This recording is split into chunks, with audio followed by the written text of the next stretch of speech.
Hello guys, LoneWolf2864, playing some Battlefield 4 CTE community test environment here with the newly and much improved Famas. Get to some of those changes here in a minute, but there's another quick change there. You'll notice the hit markers have been greatly adjusted and look a whole lot more pretty in my opinion. They're a little bit thicker, and the contrast on them looks like it's been tweaked a little bit, so it's much easier to see, and they kind of expand, and I don't know if there's really any rhyme or reason to, you know, whether you're getting a headshot if it's a little bit different or versus a body shot, but just looks like they've been improved all around. So the Famas, as I mentioned, has gone under some major improvements. No longer are we limited to the 25+1 magazine size. You now have 30+1 to balance it more along the lines of all the other assault rifles in the game, excluding the Scar H. I believe that's still limited to the 25+1. But also, they have greatly reduced the vertical and horizontal recoil on this weapon, giving it much more accuracy at medium to longer ranges. And couple that together with the reduced recoil due to being suppressed, that's been removed. So there's no longer any added recoil as long as you're ADS. If you're being suppressed, you still have the motion blur and the optic sway, and the flinching is a little bit there.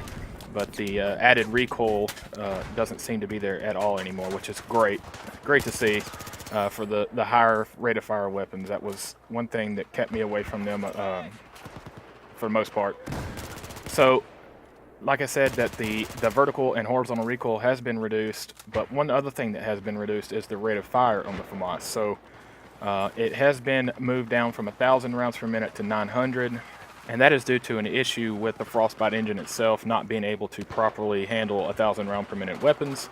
Not sure exactly all the details on that. That's just what I know. But as you can see there, at that distance there, that was easily at least 100 yards away on the back of the skid loader there, and I still headshotted him. So I'm telling you, this thing can be a real force now at medium to long ranges.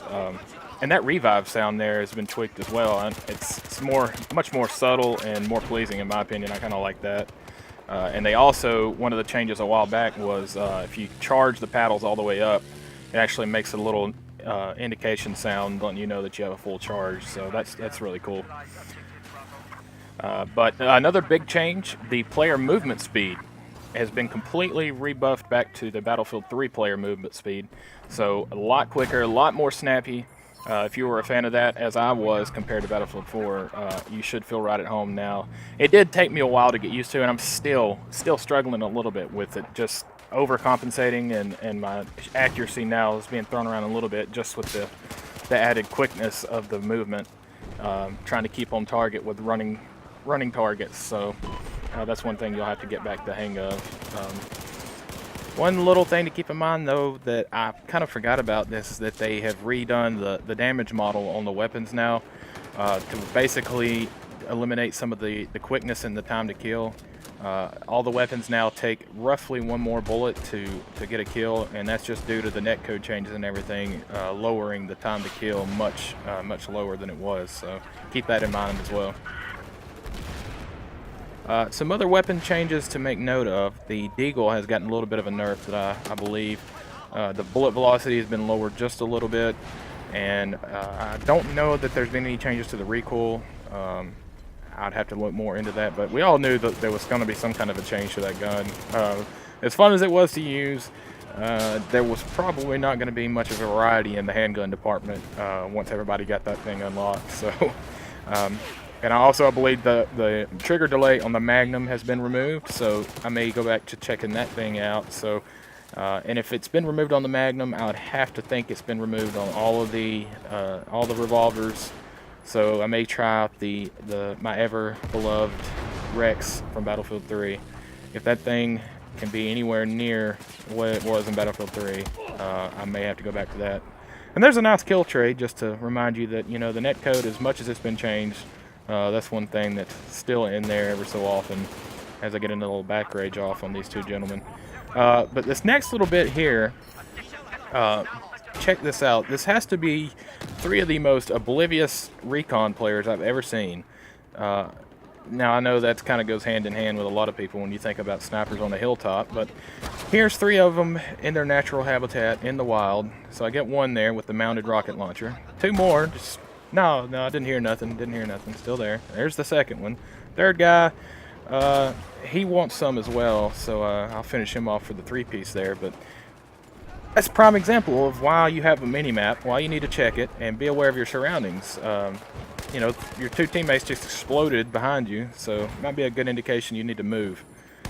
But that's just my opinion on that. So if they are all 3 snipers, I wasn't sure, but if they are, I'd kind of like to send that in to Shosho for his 5 ways to kill a sniper episode. But anyway, so tonight, or actually rather early tomorrow morning, over at Gamescom in Germany, we will be getting the EA press conference for Battlefield Hardline. See some of the new updates and changes that they've gotten into the game. So I believe, if I'm not mistaken, it's going to be around 2 a.m., 3 a.m. Central Time, which is where I am. So around 4 o'clock in the morning Eastern Time. If you guys have the itch or the strive to get up and try to watch that, I'm going to do that myself, try to get as much info on that, and I'll give you my thoughts once that's over. So we've already gotten a quick screenshot on the Battlefield Facebook page of a new map, and a quick little teaser trailer for a new game mode called Rescue, which is kind of like a hostage type game mode. But anyway, guys, I appreciate you watching my video. Let me know down in the comments what you think of the CTE changes, and I'm going to leave you guys with a clip here at the end that's kind of the intro clip gone wrong, if you will. So I hope you guys enjoyed that, and as always, thanks, and I'll catch you next time.